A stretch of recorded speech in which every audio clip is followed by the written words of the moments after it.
Welcome back, everyone. It is good to see you all. I have a paddle to test today.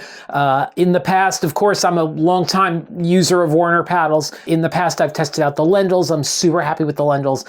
In comments, I had a number of people say, you've got to test out the Aqua Tango. It's as good as it gets. That's a bold statement. I got my hands on an Aqua Tango. Let's see how it does. Let's go.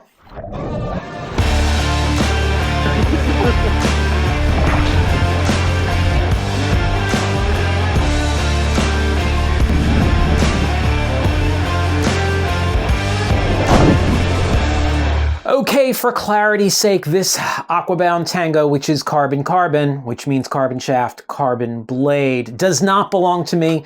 My plan all along had been to buy one, test it, sell it, because I really don't need another paddle.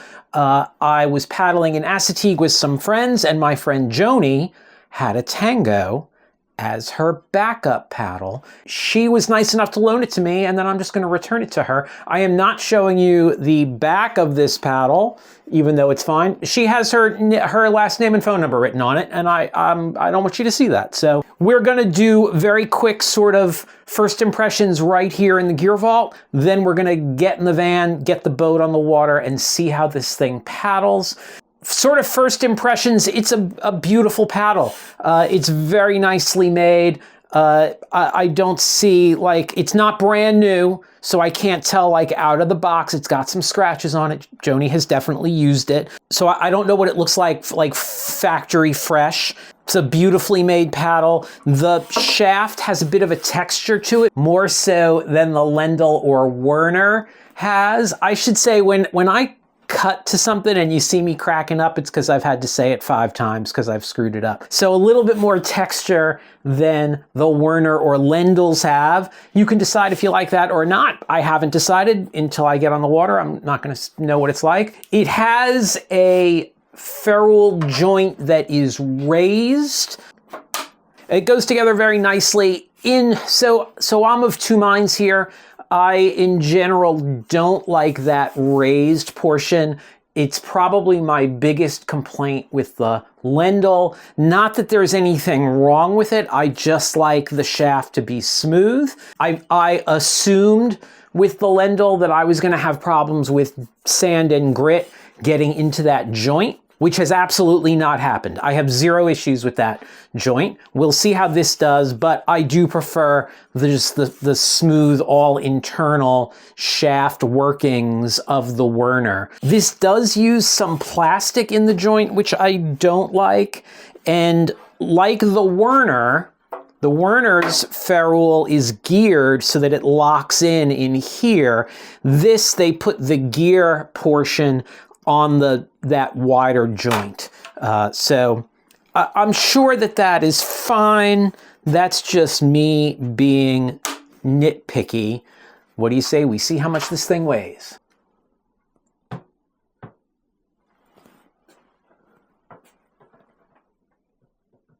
.65 kilograms.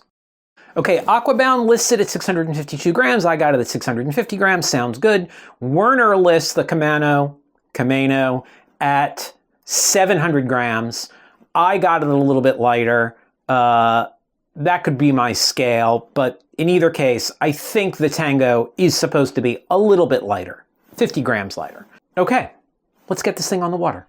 So as I'm sliding into a dry suit, I hope for the last time of the year, there is one thing that I want to point out that is super important. I am incredibly fortunate to, get to have one of the things that I do for a living be paddle a kayak. But I am equally as fortunate that I have opportunity to paddle with like $400 paddles. Sometimes that I get a discount on, sometimes that I get for free. I'm very lucky for that. And I think that if you earn your living with a paddle in your hand or any piece of outdoor gear, or not even earn a living, but spend a lot of time, I think there is some value to having a $400 paddle. But as I saw a few weeks ago when I reviewed the $21 paddle, you know, it worked just fine. I wouldn't want to paddle with it every day, but it worked just fine. You do not need a $400 paddle in order to go paddling and have amazing adventures. Is it nice? Heck yeah.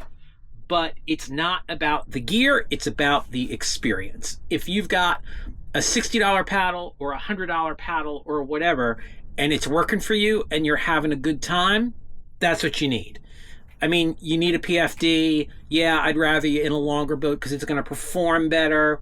If you're touring, obviously not if you're a kayak fisherman or something like that. But it's important to understand that the experiences, while they can be accentuated by the gear, it's not about the gear. Go outside and have fun.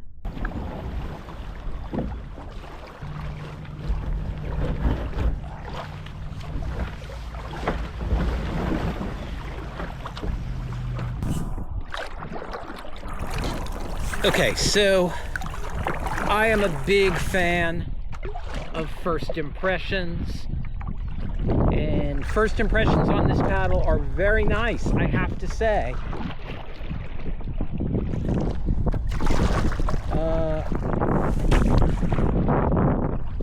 Yeah, very light, very stiff.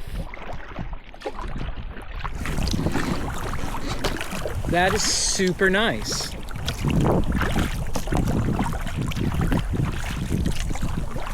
Let's paddle with this for a little bit and see what else comes up.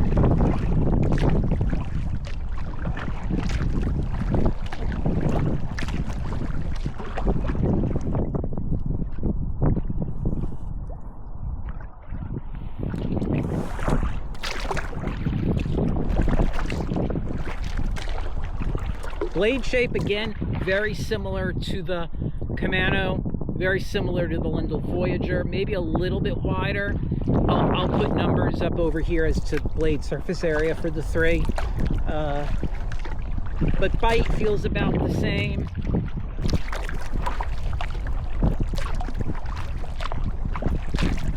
This is delightful. I didn't expect to like this so much.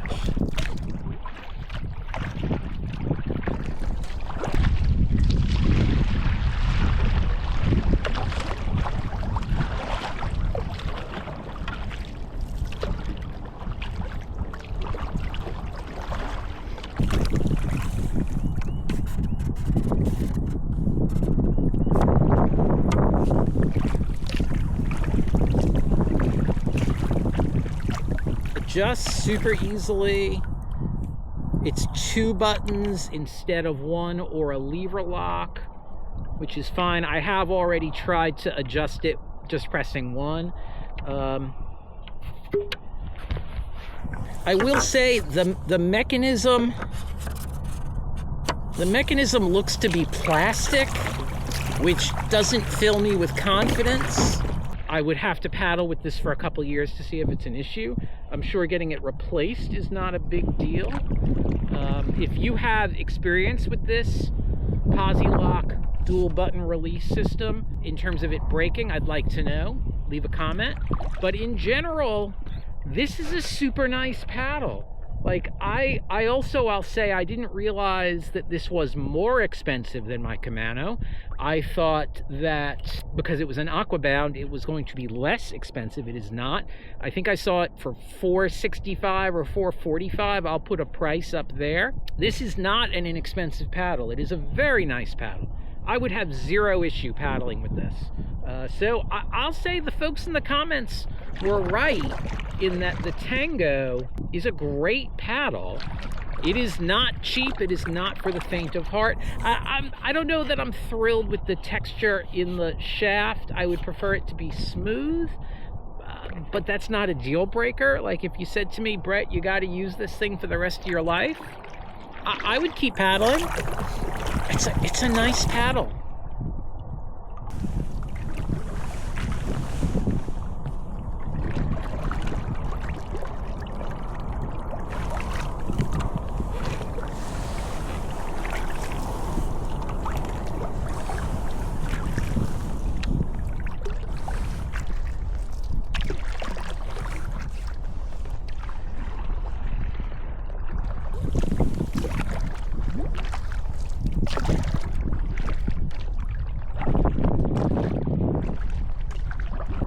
So I will say, I'm just thinking about this, how to phrase this.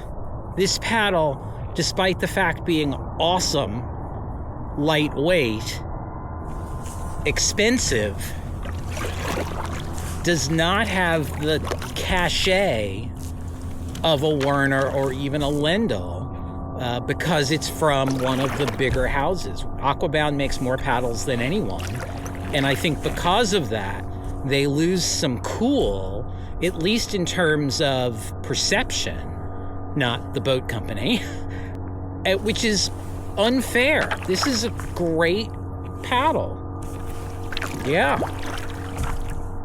I mean, I think we're all guilty of that to a degree from time to time, like paddling the cool boat, you know? I didn't do this test. It does have a little bit of a wiggle. I don't feel it that way.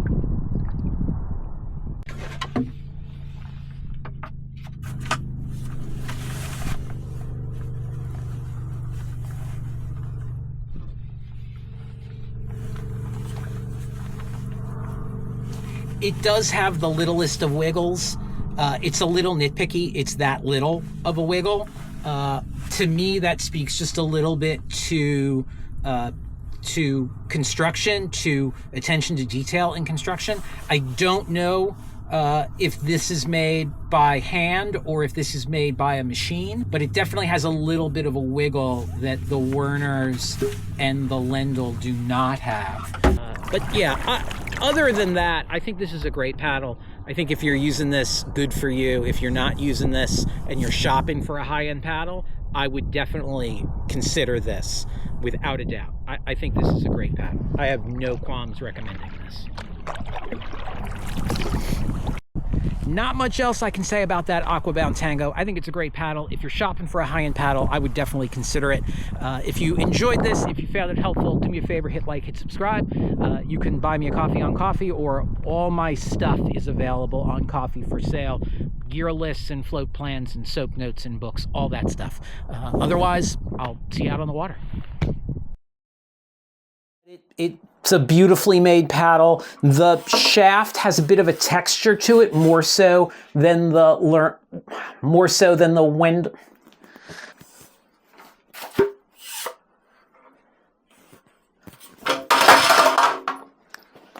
Sorry, Joni.